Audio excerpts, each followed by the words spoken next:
Hi all. We are in the start of module 5, I think, which is crazy, right? I told you that this course zooms by six weeks to fit a whole semester's worth of learning.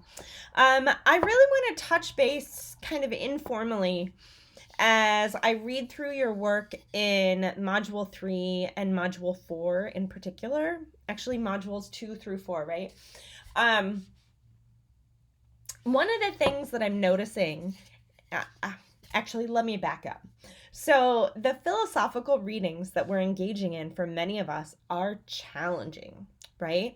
Some of these authors write in a really straightforward manner, and some of them don't, which is why I provide the reading guide for you to help you figure out what are the key points that you need to focus on when you're looking at these readings.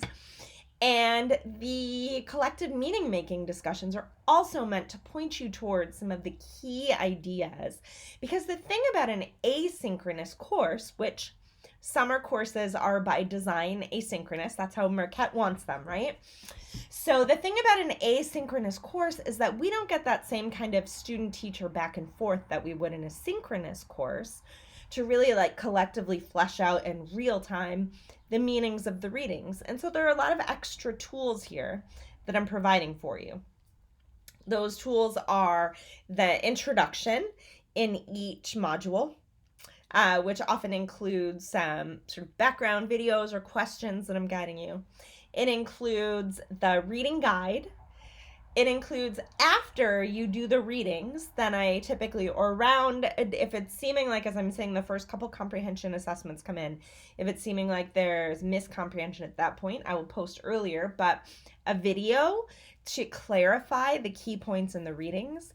And then the collective meaning making activity is really meant to explicate the key ideas in the texts. Okay, I bring all this up because I want to say that there are a lot of scaffolds in place in the course to help you really get to the heart of the readings. But what I'm noticing for a majority of us,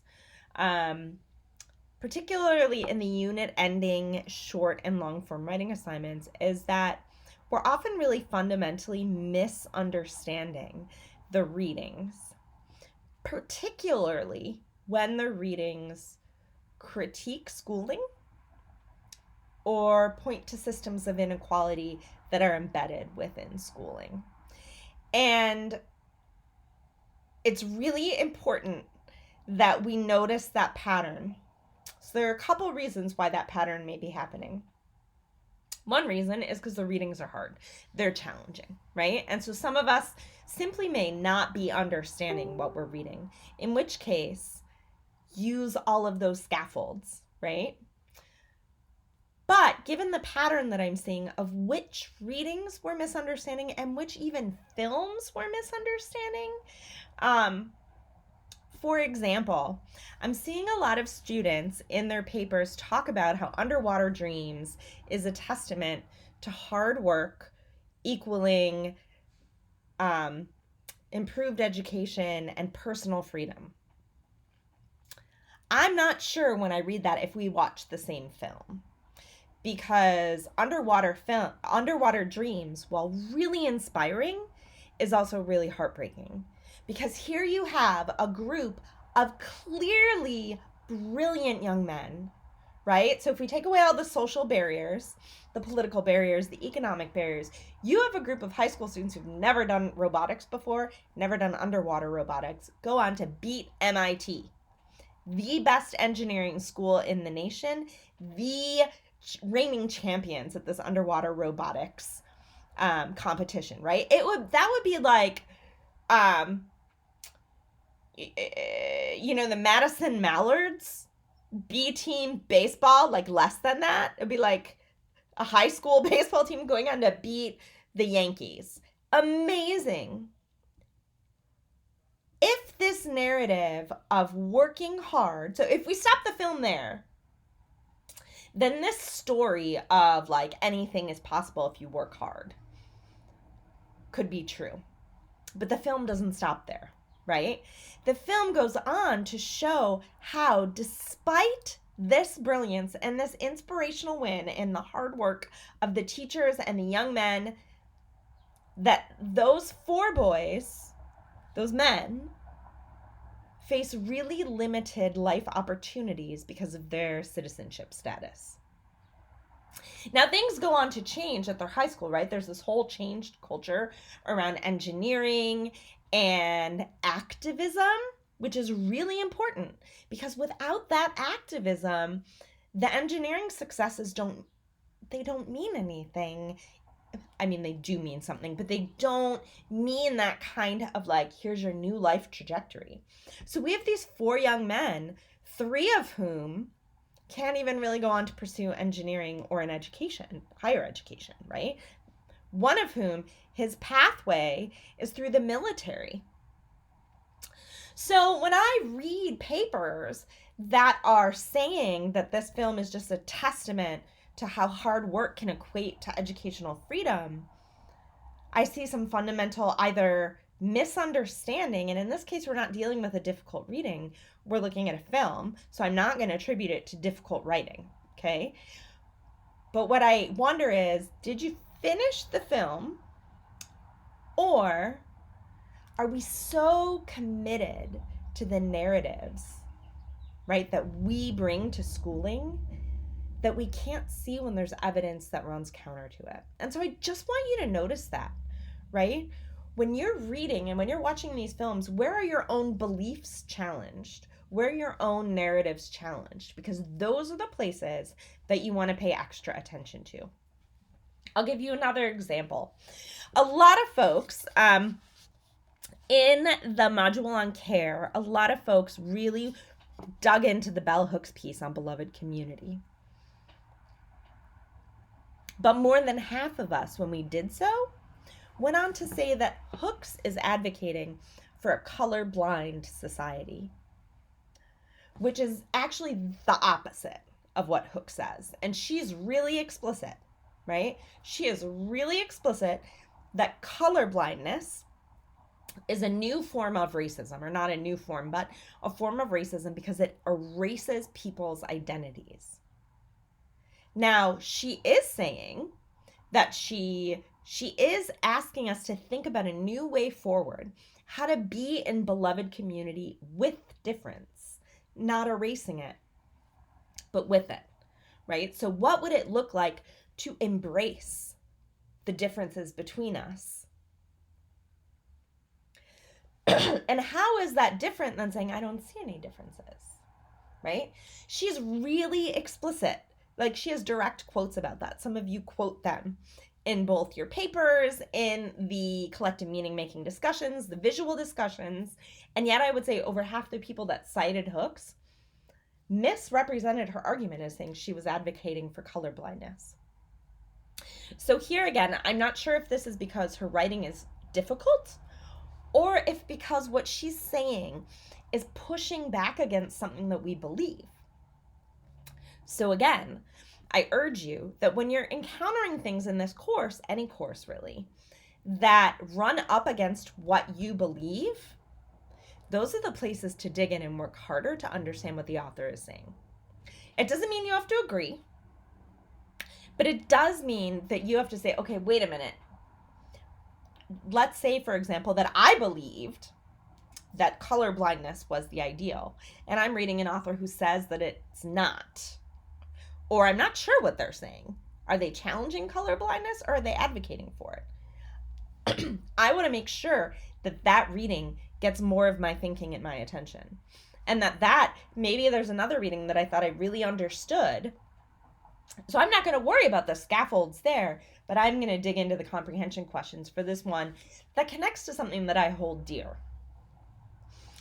Another example of this would be the reading by Lee Patel. Now, I will say, Lee Patel's writing is hard, right? That's why I gave you a short reading by Lee Patel. But she is getting at a really important idea, right? One of her key ideas is around the fugitive nature of learning. And I just want you to think of that word, fugitive, right? That it's something we do on the run, that we do while hiding from, while staying away from social forces, right? If you think about a fugitive running away from the law, think about people running away from school, and that she's arguing that that's where real learning happens. I've been reading a lot of comments and pieces from you all that talk about how Lee Patel's article is a testament to the power of schooling and education, right? Because her family had schooling and had a middle class background. But in sharing, for example, her father's education, she goes on to give really concrete examples of how, even with his education, the kind of discrimination and dead-endedness he faced in his career, that his education didn't matter, and it wasn't meaningful in the way that her mother's was, right? I also, there are folks who are writing about the main point of Lee Patel's piece being her own upward mobility, that she went on to accomplish great things, which very well is true, right? She's the assistant dean of a college of education. She has a PhD. She's brilliant. But that wasn't what she was writing about, right? While that may be true, that wasn't her point.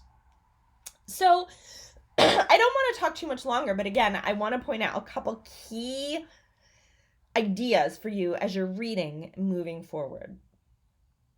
1, when you find that something is butting up against a belief that you hold dear, when you find yourself uncomfortable, or when you just find yourself going, okay, yes, this reading fits with this narrative, it tracks, right? Meritocracy, those are the times to dig in deep, right?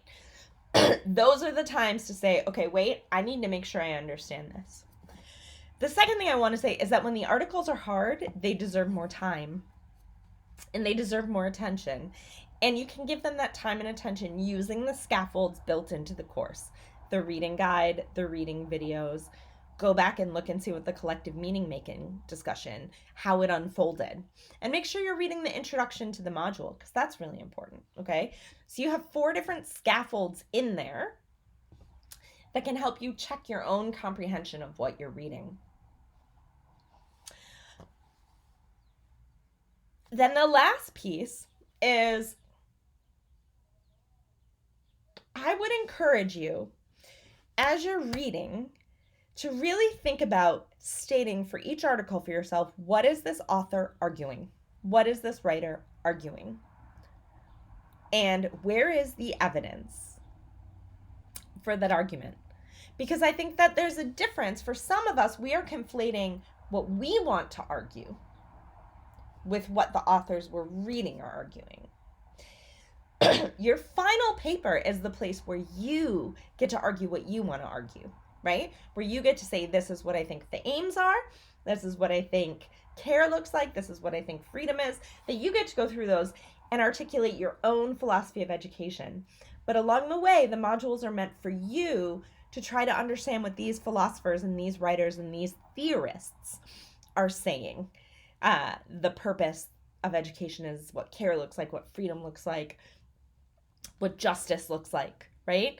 So I really pay attention to whether you are trying to say what you think or what the authors think.